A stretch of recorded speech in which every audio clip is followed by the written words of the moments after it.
కదా స్పీకర్ గారు మరి ఆయన పదవి రద్దు చేయండి అని చెప్పి మనం స్పీకర్ దగ్గర వెళ్ళి స్పీకర్ గారు ఇక ఎట్లయిపోయిందనే పరిస్థితి. ఎందుకంటే మహాభారతంలో ఒక ఆయన ఉన్నాడు, పెద్ద మనిషి ధృతరాష్ట్రుడు అన్నాడు. ఆయన పక్కకు ఆయన భార్య గాంధారి. ఈ ధృతరాష్ట్రుడు ఏంటంటే ఆయన కళ్ళబడ్డా కూడా అన్యాయం జరుగుతుంది అని కళ్ళబడితే కూడా ఆయన కనబడనట్టు యాక్టింగ్ చేస్తున్నాడు. ఇక గాంధారమ్మనేమో ఆమె కళ్ళ గద్దలు పెట్టుకొని కూర్చుంటున్నాడు. ఇలా మన స్పీకర్ గారి పరిస్థితి కూడా ఒక ధృతరాష్ట్రుడి దగ్గర ఉన్నది. ఇప్పుడు చేవెళ్ళ 5 ఏళ్ల బుడపరగాని అడిగినా చెప్తారు, యాదన్న ఏ పార్టీలో ఉన్నాడంటే కాంగ్రెస్ లో వేడి కదా, రేవంత్ రెడ్డి సంఘాలు దొరికి కదా అని చెప్తారు. కానీ వికారాబాద్ ఎమ్మెల్యే గారు మన స్పీకర్ గారు ప్రసాద్ గారు ఏమంటారు, ఎరికేనా యాదన్న ఎక్కడ పోలే, సవితమ్మ పక్కకే ఉన్నాడు, కేసీఆర్ పార్టీలో ఉన్నాడు అని చెప్పి స్పీకర్ గారు మొన్న తీర్పిచ్చాడు. నాకు తెలియక అడుగుతా కాంగ్రెస్ పార్టీలను, నిజంగానే మీరు మంచి చేస్తుంటే, నిజంగానే మీరు గొప్ప పనులు చేస్తుంటే, నిజంగానే మీరు చెప్పిన 6 గ్యారెంటీలు అమలయ్యింటే, నిజంగానే ఫ్రీ బస్సుతోని మహిళలందరూ ఆనందంగా ఉంటే, నిజంగానే సన్న బియ్యంతో కుటుంబాలన్నీ ఆనందంతో పరవశించిపోతుంటే మీకు ఎన్నిక ఎదుర్కొనేందుకు ఎందుకు భయం? అవును యాదయ్య మా పార్టీలో చేరిండు కాబట్టి రద్దు చేయండి, మళ్ళా చేవెళ్ళ ప్రజల దగ్గరికి పోతాం, ఓటు అడుగుతాం, కాంగ్రెస్ పార్టీ మంచిగా చేస్తే గెలిపిస్తారు అని చెప్పి ఎన్నికలకు పోయే ధైర్యం రేవంత్ రెడ్డికి ఎందుకు లేదు? ఎందుకంటే ఆయన ఎరికే, ఎందుకంటే అందరు కోపం ఉన్నారు. మీ చేవెళ్లలోనే పెద్ద పెద్ద నాయకులు వచ్చారు కాంగ్రెస్. మల్లికార్జున ఖార్గే గారని జాతీయ కాంగ్రెస్ పార్టీ అధ్యక్షుడు, పెద్ద మనిషి, 86-87 ఏళ్లకు ఉన్నాడు.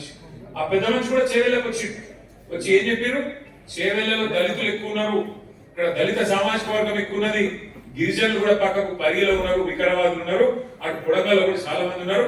మేము దళితులకు గిరిజనులకు మేము మాటిస్తున్నాం, కేసీఆర్ దళిత బంధు అంట పెట్టి 10 లక్షలు ఇస్తున్నాడు, మేము 12 లక్షల రూపాయలు ఇస్తాం, అది కూడా 100 దినాలనే చాలు చేస్తాం, మీకు ఒక్కొక్క దళిత కుటుంబాన్ని పట్టుకుంటాం, మీ అందరిని పట్టుకొని మీకు గుర్తించి మీకు 12 లక్షల రూపాయలు మీ ఖాతాలు ఇస్తామని చెప్పి 3 ఏళ్ళ అధికారంలోకి వచ్చి 2 ఏళ్ళ ఎవరికైనా 12 పైసలు ఇచ్చిన ఒక దళిత కుటుంబానికి 12 లక్షలు దేవుడేరు, 12 పైసలు లేరు. అట్లా దళితులు గిరిజనులు అట్లా కోపం ఉన్నారు.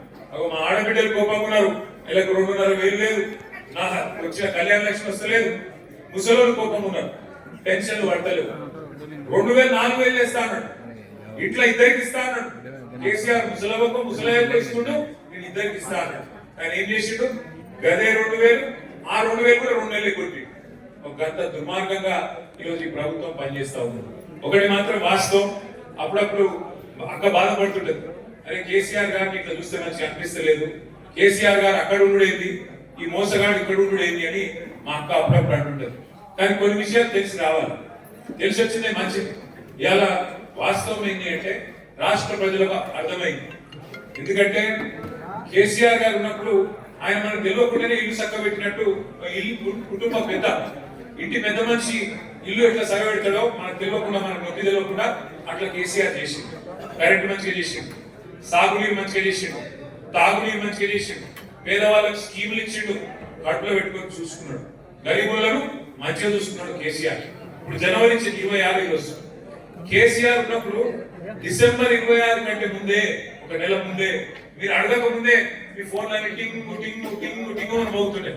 ఏం పడుతున్నాయి మీకు? అప్పుడు రైతు బంధు పడుతుంది. ఎందుకు? నాట్లేసే టైం రైతు బంధు మీ అకౌంట్ లో పడుతున్నాయి. ఇవాళ మరి 26 జనవరి వచ్చింది, పడ్డదా రైతు బంధు? పడ్డదా? బతుకమ్మ చీర పెట్టినా, ఒకటి రైకంకరణ పెట్టినా, రంజాన్ తోఫా ఇచ్చిండా, క్రిస్మస్ కానుక ఇచ్చిండా? బతుకమ్మకు చీర లేదు, రంజాన్ తోఫా లేదు, క్రిస్మస్ కానుక లేదు, రైతు బంధు లేదు, ఏమిట్లా ఏమి లేదు. ఏం చేసినారు అయ్యా అంటే గట్టిగా అడిగినాం అనుకో, నా మీద కేసు పెడతాడు, కేసీఆర్ సార్ మీద కేసు పెడతాడు, పోలీసులకు మెడకు పెడతాడు. ఎవడు భయపడతాడు పోలీసులు? ఇక మనం ఇంకో కథ ఉన్నది, ఇక ఆయన భాషకైతే మొక్కాలి, ఆయన నోటికి మొక్కాలి. మీరు చూస్తున్నా టీవీలో రేవంత్ రెడ్డి మాట్లాడేటప్పుడు టీవీలు బంద్ చేయలేదు, పిల్లలు నెట్టుతారు. బూతులేది మనకు రావా, తిట్లు మాకు రావా, కానీ ఇట్లా మాట్లాడచ్చా ముఖ్యమంత్రి? కేసీఆర్ తిట్లు తప్ప ఈ 2 ఏళ్లలో ఏమన్నా అన్నాడా కేసీఆర్? ఆయన ఈ 2 ఏళ్లలో ఒక్కసారి ఆయన పేరు తీసిందా? మరి ఎందుకు తింటున్నావు కేసీఆర్? నీకు పాలన శాత కాకపోతే ఎందుకంటే ఎవడో ముఖ భాగాలకు అద్దం బల కొట్టినాడు, నీ ముఖ భాగాలకు అద్దం బల కొడితే ఏమంతది? గట్లే ఉన్నది. నీకు పాలన వస్తలేదు, రాష్ట్రం నడుపుడు వస్తలేదు, కేసీఆర్ తిట్టు మాత్రం వస్తాను. ఇక గట్టిగా మాట్లాడడం అనుకో, మా మీద కేసులు పెట్టుడు, బూతులు దిక్కు ఒకటే వస్తున్నాయి.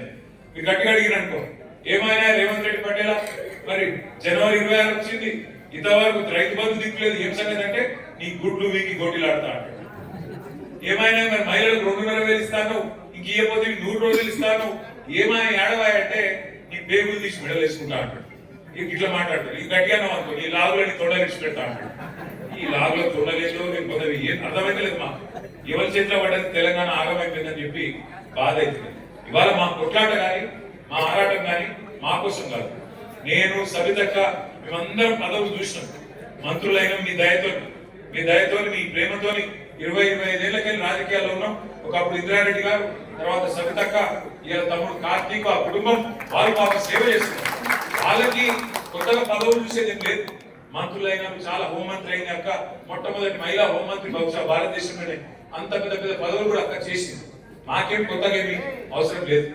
ఇవాళ కాకపోతే అక్క ఈ రోజు ఇంత 26 జనవరి రోజు కూడా మేము అందరినీ తీసుకొని వచ్చి తన స్థాయికి ఇది పెద్ద ముచ్చట కాదు, ఇక్కడికి వచ్చి కూర్చొని మీకోసం తల్లాడుతుందంటే ఎందుకు ఒకటే ఆలోచన. ఏ తెలంగాణ అయితే మోసపోయిందో, ఏ తెలంగాణ ఆడబిడ్డలు అయితే మోసపోయినరో, ఏ తెలంగాణ ఆడబిడ్డలు అయితే ఇవాళ కాంగ్రెస్ ఎట్లా ఆగమైనరో వాళ్ళని మళ్ళా బాగా చేయాలంటే కేసీఆర్ ని తెచ్చుకోవాలి, కేసీఆర్ గారిని ఖచ్చితంగా మళ్ళీ గెలిపించుకోవాలన్నదే ఆలోచన తప్ప వేరేది కాదు. కేసీఆర్ గారు మీకు చెప్పని పనులు చేసింది. రైతు బంధు ఇస్తా అని చెప్పి కేసీఆర్ గారు ఓట్లు తెచ్చుకోలేదు. కళ్యాణ లక్ష్మి ఇస్తా అని చెప్పలేదు. కేసీఆర్ కిట్టు యాదుకున్నదా? కేసీఆర్ కిట్టు ఇంటికాడ బండి తీసుకొని ప్రభుత్వ దవాఖానకు తీసుకుపోయి అక్కడ గర్భవతి ప్రసవం అయిపోయినాక మళ్ళీ ఇంటికాడ తెచ్చిపోదు. ఆడపిల్ల పుడితే 13,000, మగ పిల్లగాడు పుడితే 12,000 రూపాయలు మీ చేతిలో పెట్టి చెప్పేది కరెక్టేనా? మరి అది ఉన్నదా కేసీఆర్ కిట్టు? కేసీఆర్ కిట్టు వాయే, బతుకమ్మ చీరవాయే, ఏమిట్లా ఏమున్నది? ఏం చూసుకొని ఉంటాయాలి కాంగ్రెస్ పార్టీ?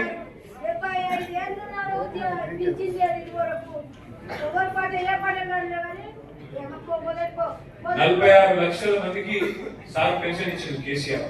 ఎవరైనా మిగిలిపోతే వాళ్ళ గురించుకుందాం తల్లి, మీరు బాధపడకూడదు. ఇప్పిస్తాం నువ్వు రంగు పెట్టుకోకు, ఇప్పిస్తాము. కాకపోతే ఒకటే ఒక్క మాట కోపానికి కాదు బాలపై నేను లేదు, రేవంత్ రెడ్డి మీద కోపానికి నా మీద నేను అనేది ఏంటంటే ఒకటే ఒక్క మాట, అందరితో ప్రార్థన దయచేసి కోరేది తప్పకుండా కొంతమంది కూడా మిగిలిపోవచ్చు, నీకు కాదంటలేదు. అందరికీ అయిపోయింది అంటలేదు. ఎందుకంటే అమెరికాలో కూడా సమస్యలు ఉడిచిపోలేదు, ఆడకుంటుంది, సేవలలో కూడా ఉంటాయి, నీకు కాదంటలేదు. కానీ ఒకటి సగం పెట్టుకుంటూ వచ్చినాం. ఇక వీళ్ళు మొత్తం ఎగబెడుతుంది, మనం సగం పెట్టుకుంటే ఎగబెడుతున్నాం. అది నేను చెప్తున్నా, ఆలోచన చేయండి. ఆగం కాకుండా మళ్ళీ ఎలక్షన్లకు రాగానే మళ్ళీ ఇప్పుడు మున్సిపల్ ఎలక్షన్ వస్తుంది సేవలు రాగానే మళ్ళీ ఏం చేస్తారు? ఇంటికి శిర వంచుతారు. మళ్ళీ ఇందిరమ్మ శిర ఇచ్చిరా? ఇక రాలేదా? అది కూడా ఇస్తాడు ఓట్ల కోసం అవుతాడు. ఇచ్చి మళ్ళా ఇగో మా బాలక దగ్గరికి వచ్చి కోపంగా బాలక అని చెప్పి నీ చేతిలో 2,000 పెట్టి నువ్వైతే ముందు ఓటు కుద్దు అంటాడు. వాడు ఇచ్చే 2,000 ఆశ అయితే ఒకటి యాద చెప్తున్నాడు మీకు. ఆయన 26 నెలలు బాకినాడు మీకు, మీరు యాద పెట్టుకోండి. 26 నెలలు ఇంటూ 2,500 అంటే 60,000 బాకినాడు మీకు.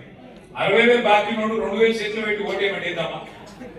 వాళ్ళు అడుగురి కాంగ్రెస్ వాళ్ళు ఏమాయి కొడతా 100 రోజులు అంటిది, మరి 60,000 బాకినావు కదరా, మరి ఆ మిగిలిన 58,000 ఎవడిస్తాడు? యాద ఇస్తాడా, భీమరతి ఇస్తాడా, ఎవడిస్తాడని అడుగు. అర్థమైందా? ఒకటి అడగాలి. మీరు అడగకుండా మూగనం పడితే మరి వాళ్ళు నడిచే తరతనే ఉంటుంది, మోసం యథావిధిగా జరుగుతుంది. అందుకే మోసపోకండి. ఒకసారి మోసపోతే అది వాన్ తప్పు అవుతుంది, మోసం చేసిన తప్పు అవుతుంది. రెండోసారి కూడా వాన్ చేతిలోనే మోసపోతే ఈసారి మన తప్పు అవుతుంది. రెండోసారి కూడా మళ్ళా మోసం నేను ఇచ్చిర్రు అనుకో, రెండోసారి కూడా మళ్ళా వాడు చెప్పే మాయ మాటలు వినారనుకో, బొంతలు పడారనుకో, ఈసారి మన తప్పు అవుతుంది. కాబట్టి కాంగ్రెస్ పార్టీని బొంద పెట్టడానికి, కాంగ్రెస్ పార్టీకి బుద్ధి చెప్పడానికి మీకు మంచి అవకాశం రేపు చేవెళ్లలో, మొయినాబాద్ లో, చేవెళ్లలో, శంకర్పల్లిలో మున్సిపల్ ఎలక్షన్లు వస్తున్నాయి. మళ్ళీ దండం పెట్టుకుంటే ఇంటికి వస్తారు. అడుగురి కంపల్సరీ. ఏమై కొడుక మా 60,000 ఎడమైనాయి, మా రైతు బంధు ఎడమైంది, 15,000 చేస్తా అంటివి కదా, చేయకపోతే కదా, ముసలికి 4,000 పెన్షన్ అంటివి కదా, ఏది?